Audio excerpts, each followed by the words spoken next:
The FDA began a pilot program back in 1997 that would allow certain pork companies to regulate themselves and increase production by 20%, or make production 20% faster. Now, as you can imagine, this was a little problematic. A number of these pork factories actually produced meat that were ridden with E. coli. In fact, it has led to more health and safety violations at the plants involved, as well as increased contamination of E. coli and diseased meat, partially digested food, which can actually lead to E. coli and Listeria, and of course chunks of fecal matter in your meat. So that's usually what happens when you allow companies to regulate themselves. Do you really think they're going to follow rules when they have a profit motive? I mean, I feel like this is common sense stuff. And Dana, first question goes to you. I mean, how do you prefer your pork to be prepared? Do you like honey glazed ham, pork chops, or do you like chunks of fecal matter in your pork? Do I have to choose? Right now, we're going to start it to you. The fecal matter in your I'm just not into it. You're not into it? I'm not I don't into understand it. why. But I'm not a vegetarian. I enjoy a nice steak. I have had chicken tacos from a food truck. They're usually delicious. Yeah, I think that, and I'm sure filthy. Now, Yeah. as your father once said, you need to give your immune system practice. And, you know, the sickest people I know are vegans who are constantly slathering their bodies in Purell. It's true. You know, if you go into, you know, I don't know what it is, but you go into most health food store, everyone looks sick to me. Yeah. They look pasty. They look like you could just pull some of their skin off.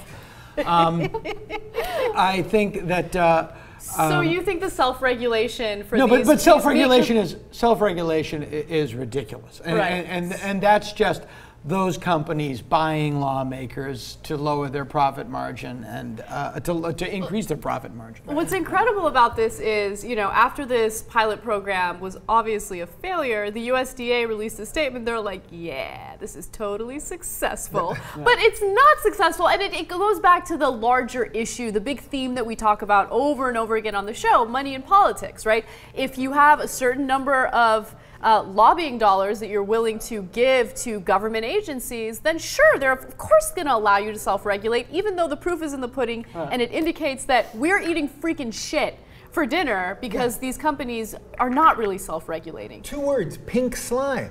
We just did another story on my show about it today. Pink slime, which is the worst parts of the cow, that is literally unedible, not fit for human consumption. They then wash it in ammonia, and then they put that in McDonald's hamburgers until the last couple months, which now it's been taken out of McDonald's hamburgers. But even this week, 4 states here in America said that they're going to go back to using it for school lunches. So now 9 states are allowed to do that. So think about what we are putting in our food, something that is not fit for human consumption, that we then wash with chemicals to then feed kids, and then we wonder why everybody's sick. And yet, in order to take care and be really conscientious of what goes in your body, it takes a lot of time and a lot of energy, which not a lot of people have. And it is about convenience. And we have become dependent on all this convenient food. You know, which is like, oh, and plus we're addicted to it anyway, all the salt and sugar in it and fat. And people just don't, it feels overwhelming to me. I would love to cut all that stuff out of my diet and really, like, if I'm gonna have meat, really source it from the right place. And I try to do that as much as I can, but I do go to Del Taco every once in a while. I mean, I do, and I eat this crap. So do news stories like this make you actually take steps to change your eating habits? Yeah, and I think it does. I think it just ticks things a little bit more for me. I know there's going to be a tipping point for me at some point where I'm just like, okay, I'm done with this. You know, I'm so close to it with chicken right now. It's like, I know chicken is so processed, and it's like, I can't even imagine the life of that poor animal, let alone what's going on to bring that to my plate. Ugh. You can go on YouTube. There's an ASPCA video that B. Arthur did when she was alive, talking about what they do to the chickens. I'm and sure. when you see these chickens literally growing out of the cages that they're in, having their beaks cut off and burned off, and all the, I mean, there's really horrific stuff. So I saw that, and it did change. Now at least I try, and I obviously don't do it all the time, but I try to at least get free-range, non-hormone chicken. But again, there's also a whole socioeconomic argument that we haven't brought into this, and everyone can't afford it all the time. I can't afford it all the time. And as noble as that is, there are people that would be horrified that you killed and ate a chicken. Yeah. And then to those people that if you know I only eat vegetables, that you buy at a grocery store? Yeah. Oh, forget it. Right. You're not growing your own? Why don't you just eat glue? Yeah. Well, no, I eat organic. I only eat organic, free trade organic. I mean, at what point do you just, I can only breathe. They want you to have free trade organic, vegan, gluten-free water. A lot of those people have no kids and 11 assistants. Well, and the thing is, I'm sorry, just really quick question. I mean, the way that we're eating right now is,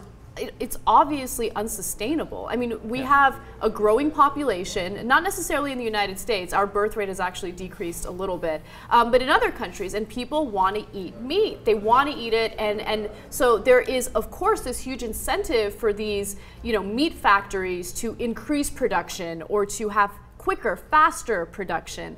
So what do we do as a response to that? I mean, there's a growing demand, and the market is just responding to that growing demand. Kelly? Well, I think education does help. I mean, I think you do have to talk about this stuff to people, and you have to talk about food. But in this country, we all get deadened by the fact that, like, oh, this week this is bad for us. Now next week it's not bad for us. Oh, these people make up their mind. Nobody knows anything anymore.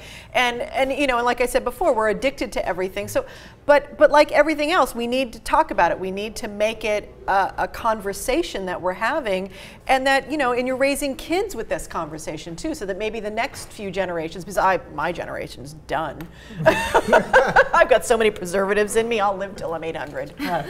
But think about the preservative thing, even if you were to buy lettuce, just regular lettuce, you can get either regular lettuce or organic lettuce. Well, regular lettuce grows out of the ground that they've sprayed chemicals into that seeps into the lettuce. So we all think lettuce is healthy, right? It's green, it's on your burger, that's the healthy part. But you're actually then just eating the chemicals that have seeped in. So there are certain things that you can eat, like say an avocado that has a casing on the outside so all the stuff doesn't seep in there. So there's certain ways you can negotiate what it's worth spending a little more money on. Right, like bananas, for instance. Don't spend the extra money on the organic bananas because you peel that, the peel off, the crap off, and it's fine. Yeah. Well, and people just get into the knee jerk.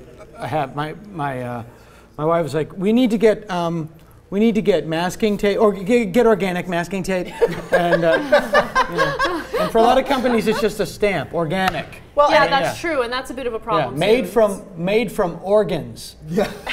Let's. Well, and I find it interesting too that the right has this obsession with moral purity, and the left has this obsession with the purity of things that goes into your body. Right. And it's become just as righteousness and fundamental on the left as it is on the right. And I think there's a reaction to that too. I mean, the whole bacon movement, like the atheist bacon movement. I don't know if you know about this, but a lot of atheists are like, bacon, because for them it's like, if you're vegan, you're this other PC thing to them. Never mind that the atheists have their own PC thing, but there's an obsession with bacon. Like bacon is the ultimate rebellious act these days. So bacon is gross. But I was in a store, grocery store, and I'm in the part, and I just hear, "What the fuck?" And I turn around, and it was a pig shopping, seeing turkey bacon for the first time. And I had to explain, and it was like, turkey again? I was like, that's funny. Turkey's like the one actress that gets all the roles. So turkey bacon and pork bacon, both extremely disgusting. People just need to get cool with the fact that they're gonna die. You don't like bacon? I don't like the taste. I have no moral issue with eating bacon. I just don't like the way it tastes. Pork? That's Do you like pork, basically? Pulled pork is okay if you slather it in a bunch of barbecue sauce. Okay. Pulled pork is how I got through high school, am I right? But I did want to make a quick note about Portlandia, because in the pilot episode of Portlandia, they have this one skit where this very, very liberal couple goes to a restaurant, and they're trying to buy free-range chicken as part of their meal, and they're like, what kind of life did this chicken live? Do you remember the chicken's name? And it's just like, oh, it's so perfect. It perfectly describes. And they go to the farm. And they leave the restaurant and go to the farm. Part of the cult. Exactly. It's an amazing thing.